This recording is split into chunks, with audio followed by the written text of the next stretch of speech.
Good, happy Monday morning. I'm Riley King, and welcome to the Riley King Newscast.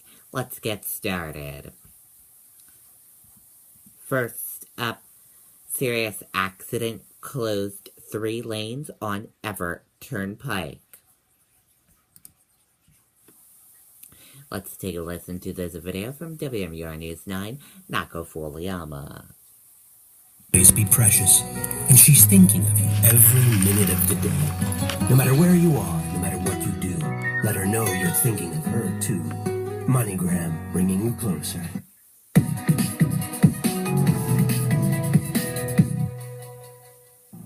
Charisse, police left the scene at around 9 o'clock tonight, and we are still waiting on official word as to exactly what happened. But as you can see in our video, this all occurred at the Bedford tolls on the southbound side of the Everett Turnpike. Police were called to the scene sometime around 6:30 this evening. It appears that a sedan crashed through one of the toll lanes. We are told nobody was working in that toll booth. One viewer tells us he witnessed the accident and says the car hit the cement divider and cartwheeled, ejecting the driver. But again, we are waiting on information from state police about the condition of the driver, and police did tell us they are in the process of contacting the family. There are currently 3 lanes open on the southbound side of the Everett Turnpike, but of course at this hour traffic remains relatively light. We're live in Bedford. Naoko Funayama, WMUR News 9. Okay, and there you go on that report.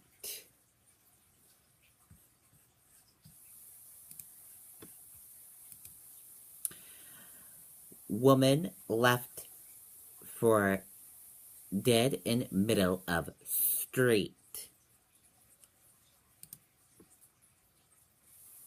Let's take a listen to this video from WCVB Boston.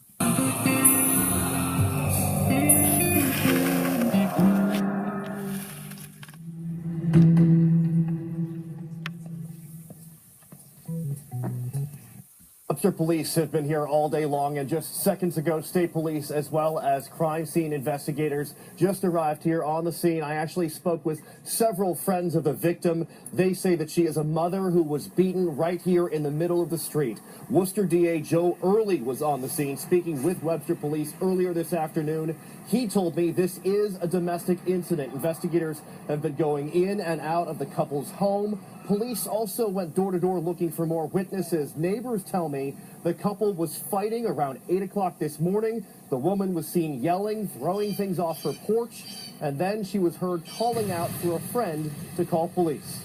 There was an altercation between a couple, domestic violence, and he had beaten her. They fight a lot, so, never really thought anything of it. I mean, it's like a daily thing that goes on between them. They argue and whatever, and nobody ever does anything because it's just normal,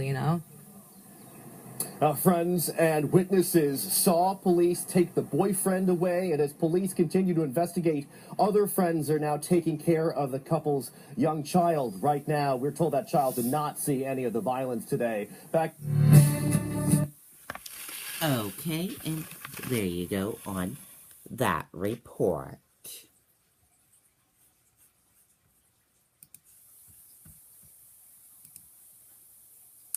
Maine wants to require work of certain Medicaid applicants.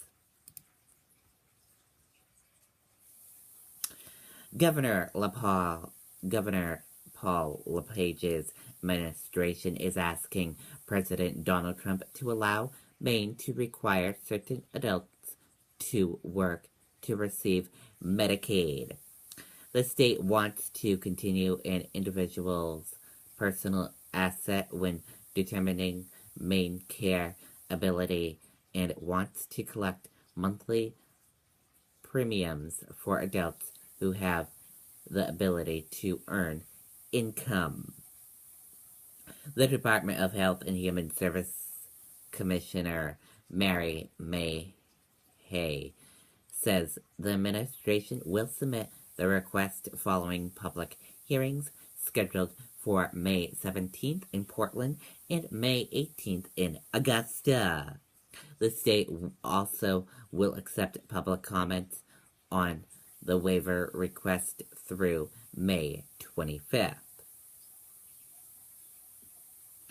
The Republican governor has been asking the president to allow the state to create strict requirements for federal assistance programs.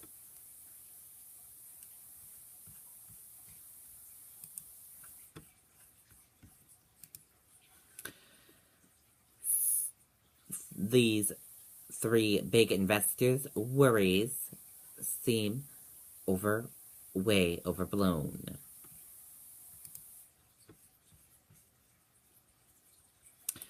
Benjamin Franklin advisor, don't not accept trouble or worry about what may never happen.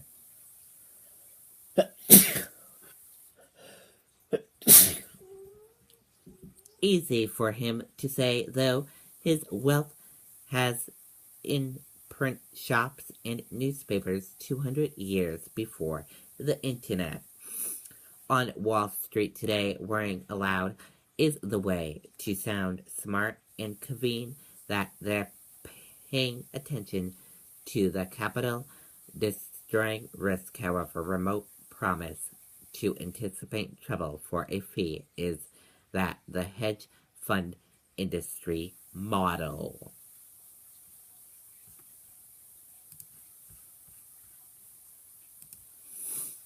Congress reaches deal on government funding.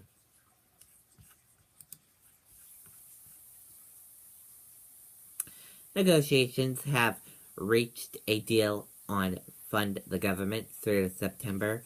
Congressional aides said driving off the threat of a government shutdown through most of President Donald Trump's first year in office. And that does it for the Riley King Newscast right here on the Riley King Network. I hope you all have a great rest of your Monday. See you back here later on today. Bye, everyone.